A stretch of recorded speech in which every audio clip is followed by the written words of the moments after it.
करोड़ों उड़ीसावासियों के आराध्य देव, समस्त विश्व के राजा, भक्त वत्सल महाप्रभु श्री जगन्नाथ जी की पवित्र रथ यात्रा का आयोजन 27 जून के दिन होने जा रहा है।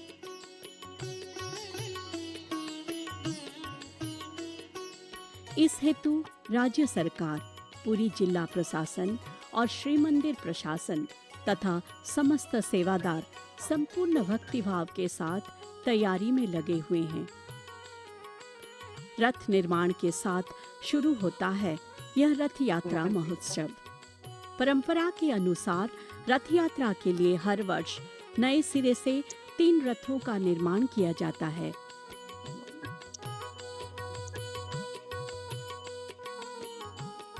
इसके लिए वसंत पंचमी के दिन से काष्ठखंडों को पूरी लाए जाने का सिलसिला शुरू हो जाता है।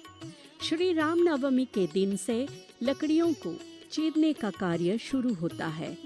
रथ निर्माण का शुभारंभ होता है अक्षय तृतीया के दिन। इसी अक्षय तृतीया के दिन से भगवान की चंदन यात्रा का भी शुभारंभ होता है। इसी दिन पुरी के मुख्य मार्ग पर स्थित माता चर्चिका के मंदिर के सम्मुख परंपरा के अनुसार रथों के निर्माण कार्य का आरंभ किया जाता है। सर्वप्रथम रथ निर्माण स्थल पर हवन किया जाता है। इसके पश्चात 3 रथों के लिए 3 धौरा काष्ठखंडों को विशुद्ध किया जाता है। महाप्रभु की चंदन यात्रा की शोभा यात्रा के स्थान भगवान की अनुमति स्वरूप 3 पुष्पमाला लाई जाती है, जिन्हें यहाँ आज्ञामाल के नाम से जाना जाता है। इन मालाओं को काष्ठखंडों पर रखा जाता है। तत्पश्चात विश्वकर्मा कहे जाने वाले 3 रथ निर्माताओं के मस्तक पर सम्मान स्वरूप साड़ियाँ बांधी जाती है। पुरोहित मंत्रोच्चार करते हैं और विश्वकर्मा कुल्हाड़ियों को काष्ठखंडों से स्पर्श कराकर रथ निर्माण कार्य का शुभारंभ करते हैं। निर्माण स्थल पर रथ निर्माण का कार्य चलता रहता है।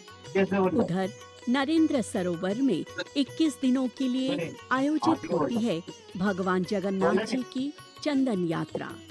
नौका विहार के लिए नित्य दोपहर की पूजा के पश्चात दक्षिण घर से भगवान की चलमान प्रतिमा मदन मोहन तथा रामकृष्ण और मंदिर के रत्न सिंहासन से भूदेवी और श्रीदेवी को लाकर विभिन्न वेशों में सज्जित किया जाता है।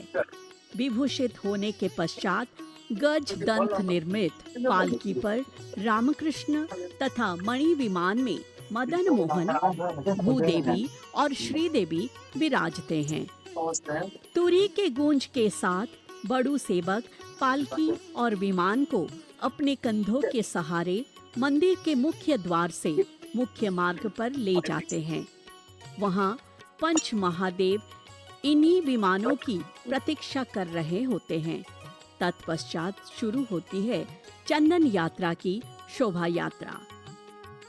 इसी शोभा यात्रा में राज्य के कोने कोने से आए कीर्तन दल, लोक नर्तक, वादक और पुरी के नागा कलाकारों के पीछे पीछे चलती है भगवान की पालकियां।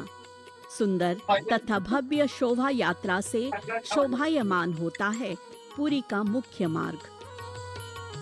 शोभा यात्रा के नरेंद्र सरोवर पहुंचने पर पहले भगवान का पद प्रक्षालन किया जाता है। जलाशय में भगवान की प्रतीक्षा कर रही होती हैं नंदा और भद्रा नाम की 2 नौकाएं।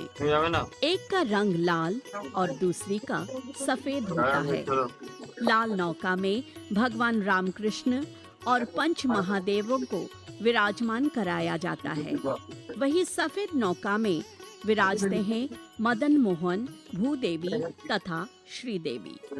आगे आगे वादकों की नाव, बीच में लाल नौका और अंत में सफेद नाव सरोवर के जल में नौका विहार करती हैं। यह नौका विहार दिवस तथा रात्रि के समय होता है। बीच के समय में भगवान को सरोवर के मध्य भाग में स्थित एक छोटे से मंदिर में लाया जाता है। वहाँ सुगंधित जल से पुण्य कुंड में प्रतिमाओं को चंदन के जल से स्नान कराया जाता है। स्नान के पश्चात देवों को रंग बिरंगे पुष्पों से सुसज्जित किया जाता है। तत्पश्चात भगवान को नैवेद्य में विशेष मिष्टान्न अर्पण किए जाते हैं। फिर शुरू होता है रात्रिकालीन नौका विहार। दिन के समय नौकाएं एक बार सरोवर की परिक्रमा करती हैं, जबकि रात्रिकालीन नौका विहार में 3 परिक्रमाएं कराई जाती हैं।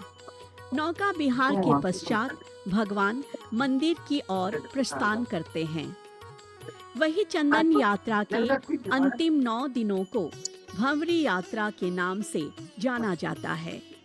इनकी शुरुआत ज्येष्ठ कृष्ण पक्ष अष्टमी से होती है।